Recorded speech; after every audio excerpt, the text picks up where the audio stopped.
अस्सलाम वालेकुम सर। वालेकुम अस्सलाम। सर एक कमेंट आया है कि वर्क परमिट अक्सर में लगते भी हैं या सिर्फ कहानियां ही हैं। यार बेसिकली ये बातें मैं बड़ी दिनों से सुन रहा हूँ। कुछ कंसल्टेंट्स हैं मार्केट में जिन्होंने ये अफवाहें फैलाई हुई हैं कि जी वर्क परमिट्स तो होते नहीं हैं, अपने पैसे ना ज़ाया करें, आप दूसरों का चूरन ना ख़रीदें, जो चूरन हम बेच रहे हैं वो चूरन बहुत अच्छा है और वो जेन्युइन चूरन है, आप वो आके ले लें। सवाल मेरा उन तमाम लोगों से जिनके जहन में ऐसी कोई बात आती है या ऐसे सो कॉल्ड चक्री कंसल्टेंट्स उनके जहन में अगर ये बात डालते हैं, तो मेरा उनसे सवाल ये है कि वो अपने इर्द गिर्द देखें और कई अरसा से क्या वो लोग नोट नहीं कर रहे कि कई लोग, सैकड़ों लोग, हज़ारों लोग वर्क परमिट्स पर डिफरेंट कंट्रीज़ में आए दिन जा रहे होते हैं, USA, UK, Canada, European countries में। तो क्या कभी किसी ने ऐसा कोई बंदा नहीं देखा जिसका वर्क परमिट अपने मुल्क में बैठे हुए आया हो किसी कंपनी से, किसी एम्प्लॉयर से या किसी कंसल्टेंट के थ्रू, और वो उस वर्क परमिट के थ्रू डायरेक्ट जॉब पर जा रहे हों? मेरे ख्याल में कोई आजकल के दौर में ऐसा बंदा नहीं है जिसके पास ऐसी सैकड़ों एग्जांपल्स ना हो। यार फलाना भी गया, फलां भी गया, फलां भी गया था, फलां भी गया था। There are a lot of examples. People are going to different series और different countries of the world through the work permits. So it is genuine, ये बिल्कुल दुरुस्त है, वर्क परमिट्स होते हैं।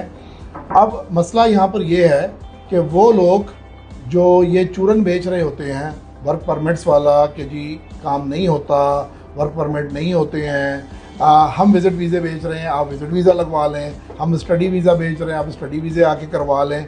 तो बेसिकली उन लोगों का इतना सोर्स ही नहीं है, इतने कॉन्टैक्ट्स ही नहीं है, या उन लोगों की, सादा अल्फाज में मैं कहूँ, थोड़ा सा हार्श वर्ड हो जाएगा, औकात ही नहीं है कि वो लोग वर्क परमिट्स के लिए उन कंट्रीज़ में अप्रोच करके डिफरेंट एम्प्लॉयर्स के साथ कॉन्टैक्ट्स बना के वर्क परमिट्स अरेंज कर सकें।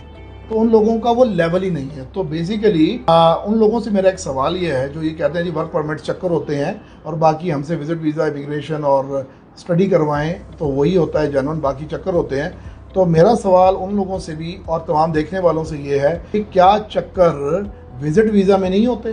क्या चक्कर इमिग्रेशन और स्टडी वीज़ाज में नहीं होते? क्या जितने कंसल्टेंट्स मार्केट में बैठे हैं वो सारे जेन्युइन विजिट वीज़ा से अप्लाई करा रहे हैं?